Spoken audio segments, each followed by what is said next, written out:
My name's Sophie. I'm a final year nursing student, and I'm leading a campaign called ED Informed.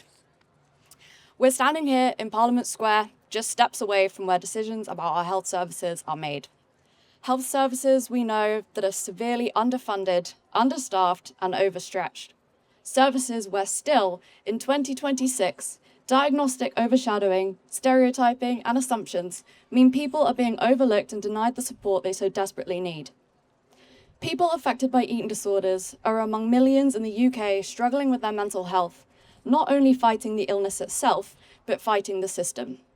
A system that is broken, and one that has broken so many in their fight with, through, and against it. I know that from personal experience. An experience that was so soul-destroying and painful, and left me with an ultimatum: find my voice or lose myself. And so I spoke. And I made a commitment to myself and to anyone who might find themselves in that same place, battling their mind, that I won't take having a voice for granted again, and I will use it to advocate for those who have been denied theirs for as long as I am able to speak. I have seen and felt how easily people are silenced, how stigma leads to lasting harm, and how failing to see the person in front of you, a hurting human being with a fundamental right to be seen, heard, and valued, not only crushes the hope of recovery, but the will to reach it. Hospital admissions for eating disorders have risen sharply in the past decade. We know waiting times for treatment now average over 3 years. Anorexia has the highest mortality rate of any psychiatric condition, yet eating disorders remain absent from the NHS 10-year health plan and national prevention frameworks. Policymakers and health ministers have pledged billions towards weight loss campaigns, exercise initiatives, and junk food restrictions.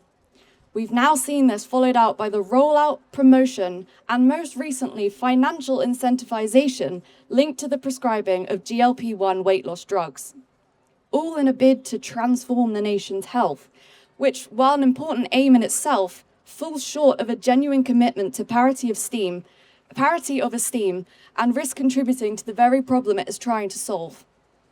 The weight-centric rhetoric only serves to reinforce stigma, an existing barrier to accessing healthcare, to promote rigid and short-sighted ideals of health, and to compound the risk for those vulnerable to or in the throes of disordered eating and compulsive exercise.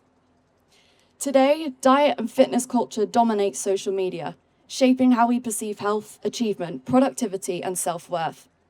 Movement has become a marketing tool, shifting the focus away from prevention and towards performance and appearance. Attention and money are channeled into an industry where narrow definitions of health dominate. And in this context, disordered routines and mindsets are commonly reframed as discipline, commitment, or drive, and eating disorders, masked as wellness, slip by unnoticed, or worse, encouraged and praised. Up to 80% of those struggling with eating disorders also struggle with compulsive exercise, and a significant proportion of those who are dependent on exercise are at high risk of developing an eating disorder. In gyms and fitness spaces, harmful behaviours can be exacerbated, making them extremely high risk for those who are vulnerable.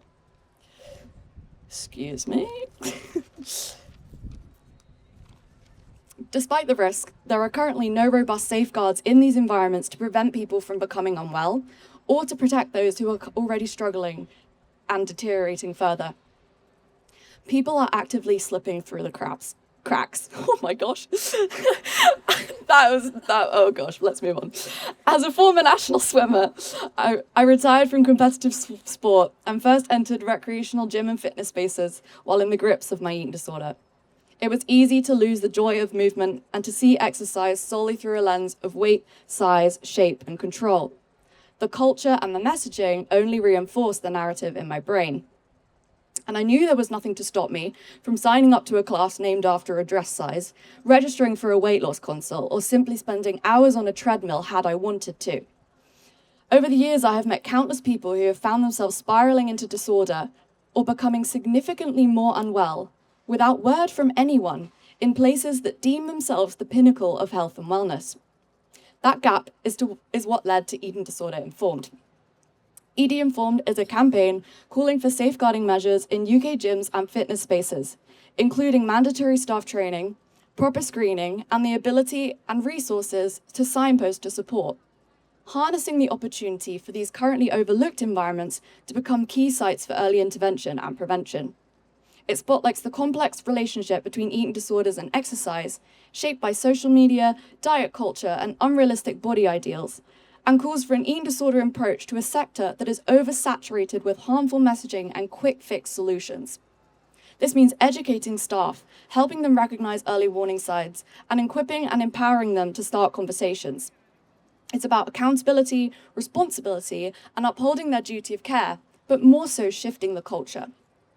Last year, we entered conversations with Beat to explore building a CPD-accredited training for gym and fitness staff, and over the last 8 months, we have fundraised to cover development costs. In March, we surpassed the benchmark required to fund this program, and the brief is now with the clinical team, a key step in delivering our mission. Thank you.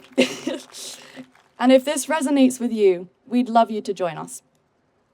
But this, transforming the way we see, treat, support, and prevent eating disorders, cannot sit on the shoulders of nonprofits and campaigns alone. So to those in positions of power within Parliament and beyond, if there is a genuine commitment to parity of esteem, take seriously every single person who has showed up today. Every word written on every sign, every sentence spoken, every experience shared. This is about a collective, intentional, proactive shift, cultural, systemic, and political, in how we understand and address the failures people with eating disorders are facing across the country. Question the approaches being taken, be willing to challenge them, be the voice at the table that asks whether what's being done is truly working. I had to find mine, and I'm asking you to use yours. Think outside the box, beyond the confines of clinical provision, into gyms, into schools, and everyday conversations. Prioritize opportunities not only to hear, but to amplify the voices of those with lived experience. Show leadership by inspiring and enacting change from the bottom up. Because at the end of the day, we are all people. And just as I became unwell, so too could you, your colleague, your neighbour, your loved one. And all of us here today, and those who couldn't be, are not statistics. We are people who know, have fought, or are fighting something ruthless, relentless, and often invisible. And to anyone here who is currently in the trenches of that fight, you are not alone. Hope is not lost. There are silences waiting for your voice, even if finding it feels impossible right now. And I know what it takes to make that decision, to keep fighting when everything in you wants to give up. But recovery is not out of reach. We can't keep raising awareness without actions. If we close the gap, we can change the outcome, and the outcome has to be different.